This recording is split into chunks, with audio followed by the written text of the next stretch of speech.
ரவா உப்புமா ரொம்ப காமன். ஆனால் இன்றைக்கி நம்ம பண்ண போகிறது சம்பா ரவா உப்புமா. ஸோ அது எப்படி பண்ணோன்னு பார்க்கலாம்.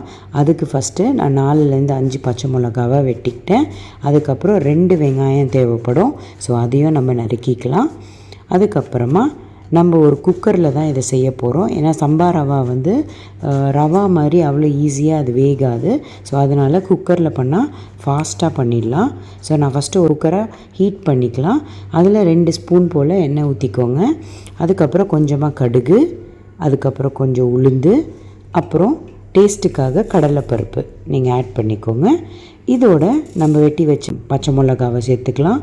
கொஞ்சமாக கருவேப்பில்லை, அதுக்கப்புறம் வெட்டி வச்ச வெங்காயம் 2த்தையும் ஆட் பண்ணி நல்லா வதக்கிக்கோங்க. இதில் டேஸ்ட் இன்னும் ஆட் பண்ணுறதுக்காக நான் கொஞ்சம் பச்சை பட்டாணி உரித்து வச்சுருக்கேன். ஸோ அதையும் நான் இதோட ஆட் பண்ணிக்கிறேன். அது நல்ல ஒரு டேஸ்ட் எடுத்து கொடுக்கும். நல்லா கலந்து விட்டுக்கலாம். இதில் ஒரே ஒரு தக்காளி பழம், அவ்வளோதான். ஸோ இதையும் நான் சேர்த்து கலந்துக்கிறேன். இப்போ இதோட எவ்வளோ தேவையான உப்போ அதை ஆட் பண்ணிக்கிட்டேன்.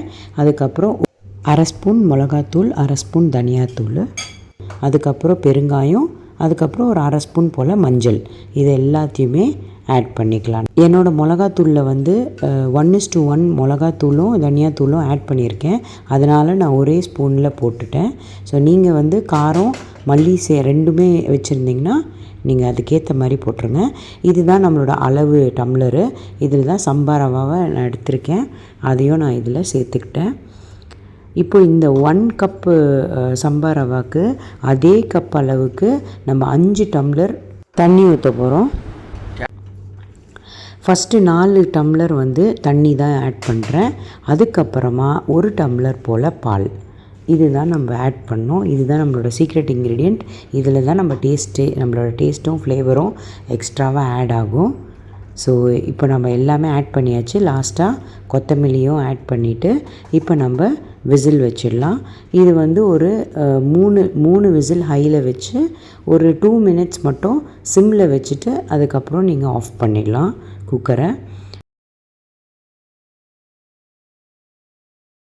இப்போ நம்ம குக்கர் ஆஃப் பண்ணியாச்சு. பாருங்கள், நம்ம சம்பா ரவா ரெடி ஆகிடுச்சு. நான் ரொம்ப நல்லா டேஸ்ட்டாக இருக்கும். ஆக்சுவலி நீங்கள் டேஸ்ட்டே பண்ணல அப்படின்னா இதை நீங்கள் கண்டிப்பாக ட்ரை பண்ணணும். அவ்வளோ அருமையாக இருக்கும் டேஸ்ட்டு. இதுக்கு எனி சட்னி இல்லை சாம்பார் எது வேணால் வச்சுக்கலாம். அவ்வளோ சூப்பராக இருக்கும். நீங்களும் பண்ணி பாருங்கள். பிடிச்சிருந்ததுன்னா கமெண்ட் பண்ணுங்கள். மறக்காமல் சேனலுக்கு சப்ஸ்கிரைப் பண்ணிவிடுங்க.